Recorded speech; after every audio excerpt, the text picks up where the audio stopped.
O transporte metropolitano. Uma das maravilhas que grandes capitais como São Paulo podem nos proporcionar. Nada como andar de metrô no fim de tarde e sentir que todo o nosso dinheiro gasto em passagens está realmente sendo utilizado da maneira correta, certo?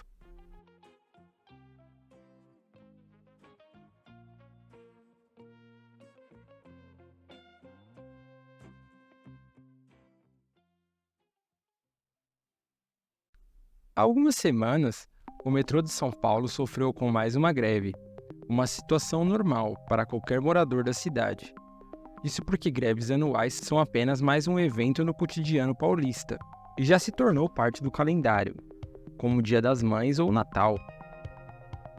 No entanto, há alguns anos, lembro que o sistema do metrô paulista foi citado em uma matéria da CNN como um dos melhores do mundo, onde na época a reportagem ressaltou que o transporte paulista era conhecido mundialmente pela sua capacidade, velocidade, limpeza e acessibilidade. Em uma outra matéria, dessa vez realizada pela revista Business Insider, mais uma vez o metrô de São Paulo foi vinculado, dessa vez entre os 11 melhores sistemas metroviários do mundo. Mas seriam esses fatos realmente verdadeiros? Ou apenas nós brasileiros que vemos nosso próprio transporte negativamente? Fala galera, aqui é o Léo. Seja muito bem-vindo a mais um vídeo do canal.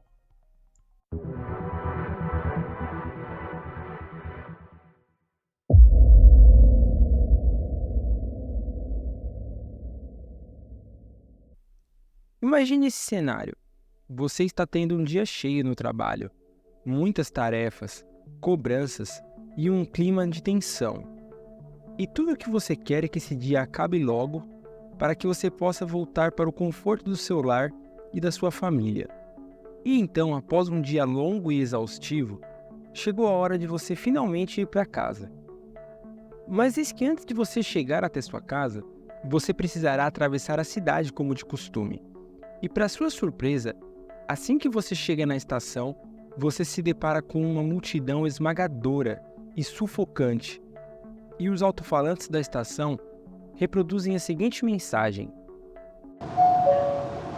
Estamos trabalhando para normalizar a circulação de trens o mais rápido possível. Esse parece um cenário difícil de se imaginar? Bom, essa situação adversa, infelizmente, pode acontecer para milhares de brasileiros que utilizam o sistema público do metrô todos os dias.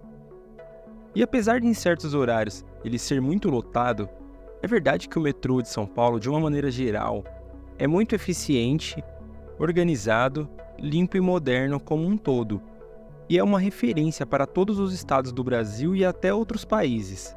Mas na perspectiva de milhares de pessoas que o utilizam para irem e voltarem para seus trabalhos e casas todos os dias, isso pode não ficar tão evidente.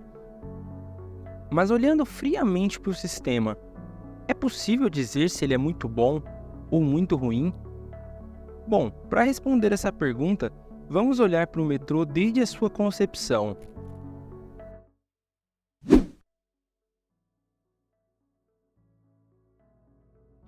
O metrô paulista teve a sua operação iniciada ainda na década de 70, com a inauguração da linha azul. Alguns anos depois, foram vindo outras linhas, como a vermelha e a verde. E a partir dos anos 2000, também tivemos mais estações das linhas lilás e amarela. E apesar do aumento da malha viária, a sensação é que nesse tempo a população aumentou demasiadamente, fazendo com que o transporte metropolitano ficasse muito defasado com relação ao aumento populacional, e o serviço do metrô se tornasse cada vez mais necessário e indispensável para a cidade. E eis que chegamos aos dias de hoje, onde o metrô da capital possui em torno de 104 quilômetros de malha viária e tem 6 linhas em operação, o que infelizmente faz com que a SP deixe muito a desejar nesse quesito. Para efeito de comparação, ficamos atrás de cidades menores, como Santiago, no Chile, que possui um sistema metroviário de 118 km de extensão. Apesar da diferença ser pouca, a população de Santiago é equivalente à metade da população paulista. É óbvio que isso não define se o sistema chileno é melhor que o brasileiro, pois há muitos outros quesitos que devem ser questionados para uma comparação completa. E nessa comparação, estou apenas citando o serviço do metrô e não estou considerando a integração com os trens da CPTM. Em verdade, o sistema de metrô paulista tem se modernizado bastante, porém os absurdos atrasos que ocorrem nos projetos fazem com que pareça que nada está realmente sendo feito. E o aumento populacional que veio ocorrendo nos últimos 50 anos na capital fazem com que pareça que nosso sistema é mega ultrapassado, quando na verdade não é, visto que além do sistema do metrô, temos a integração com os sistemas de trem da CPTM, e se olharmos para o cenário nacional, ainda é de longe o maior e mais eficiente do país.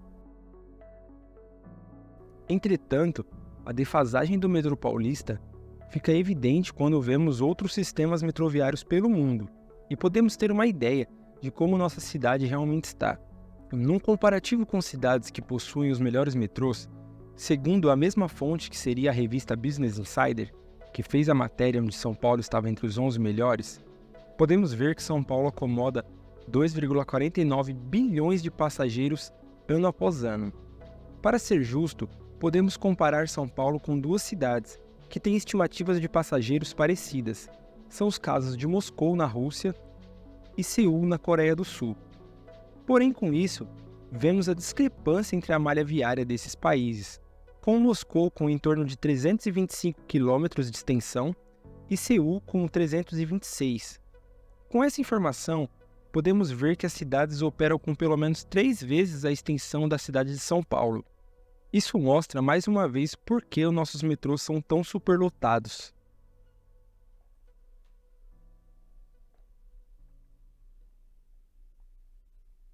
No caso de São Paulo, temos uma boa integração entre o sistema do metrô e os trens da CPTM, que ampliam de modo significativo a malha viária e a capacidade de locomoção dentro da cidade.